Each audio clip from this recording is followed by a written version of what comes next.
Hello दोस्तों, नमस्कार। मैं अमितोष पंडित आप सभी का स्वागत करता हूं और आप देख रहे हैं एपी न्यूज। चलिए देखते हैं आज की टॉप 10 न्यूज। अगर आपको ये न्यूज पसंद आता है तो आप ज्यादा से ज्यादा लाइक, शेयर एंड सब्सक्राइब कीजिए, जिससे यूट्यूब ये वीडियो को ज्यादा से ज्यादा लोगों को रिकमेंड करेगी।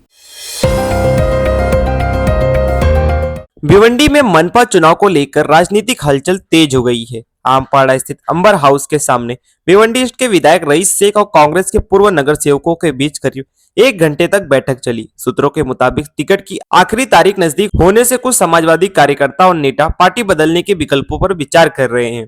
बैठक के बाद नेताओं ने कहा कि टिकट को लेकर अब तक स्पष्ट निर्णय नहीं मिला है, लेकिन रईस शेख ने उन्हें समर्थन और डोर टू डोर कैंपेन का आश्वासन दिया है।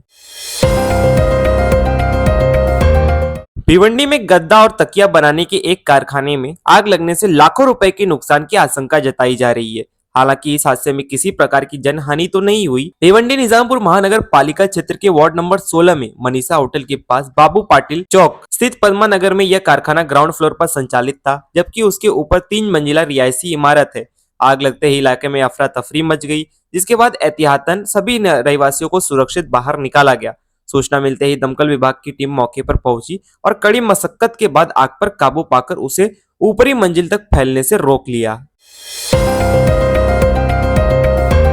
भिवंडी की राजनीति में बड़ी उठापटक देखने को मिल रही है, जहां मनपा चुनाव के ऐलान के बाद मजबूत मानी जा रही समाजवादी पार्टी को अचानक झटका लगा है।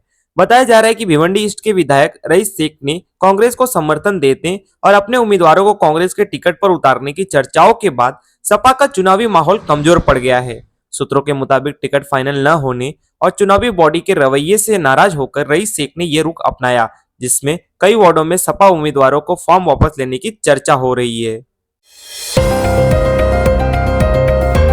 दिल्ली के कर्तव्य पथ पर 2026 के गणतंत्र दिवस परेड की तैयारियां तेज हो गई हैं। कर्तव्य पथ पर परेड की रिहर्सल जारी है, जहां सशस्त्र बलों की टुकड़ियां, मार्चिंग दल और अन्य प्रतिभागी अभ्यास करते नजर आए।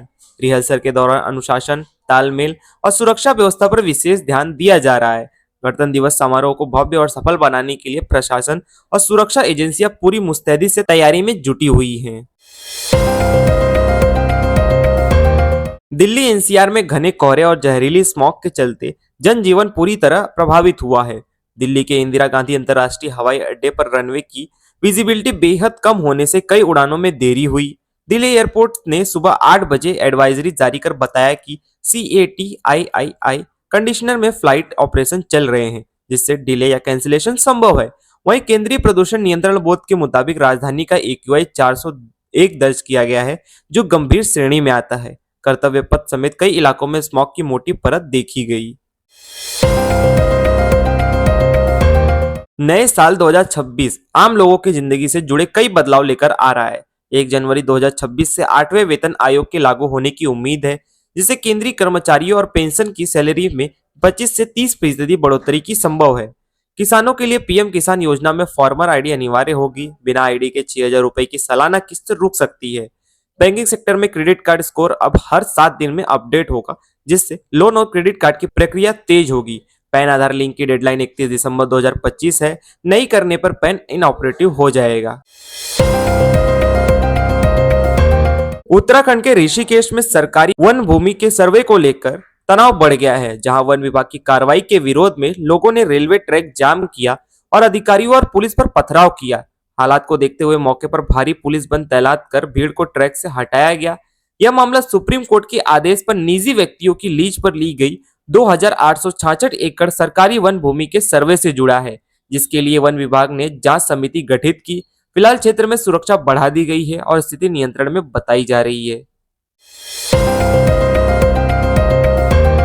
उत्तर प्रदेश के नोएडा में घने कोहरे की चादर छा जाने से विजिबिलिटी प्रभावित हुई है। सेक्टर 115 समेत कई इलाकों में सुबह के समय दृश्यता काफी कम दर्ज की गई, जिससे सड़क पर चलने वाले वाहनों की रफ्तार धीमी हो गई। कोहरे के चलते लोगों को दफ्तर और स्कूल जाने में परेशानी का सामना करना पड़ा। वहीं प्रशासन ने वाहन चालकों से सावधानी बरतने, जरूरी होने पर ही घर से बाहर निकलने की अपील की है। छत्तीसगढ़ के कोरबा में SS प्लाजा में कई दुकानों में भीषण आग लगने की घटना सामने आई है। यह हादसा कोतवाली थाना क्षेत्र में अंतर्गत हुआ है, जहां आग लगते ही इलाके में अफरा तफरी मच गई।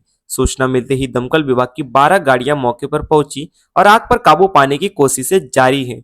फिलहाल आग लगने के कारणों और नुकसान को लेकर विस्तृत जानकारी का इंतजार किया जा रहा है। गुजरात के अहमदाबाद में घने कोहरे के कारण हवाई यातायात बुरी तरह प्रभावित हुआ है। अहमदाबाद एयरपोर्ट पर विजिबिलिटी कम होने से कई उड़ानों में देरी और डायवर्जन हुआ, जिससे यात्रियों को परेशानी का सामना करना पड़ा। इसी दौरान एयर इंडिया एक्सप्रेस की एक फ्लाइट जो गोवा से मोपा एयरपोर्ट से दिल्ली के इंदिरा गांधी अंतर्राष्ट्रीय हवाई अड्डे जा रही थी। कोहरे के चलते जयपुर में भीड़ होने के कारण अहमदाबाद डाइवर्ट कर दी गई। एयरपोर्ट प्रशासन के अनुसार मौसम साफ होने तक परिचालन में रुकावट जारी रह सकती है।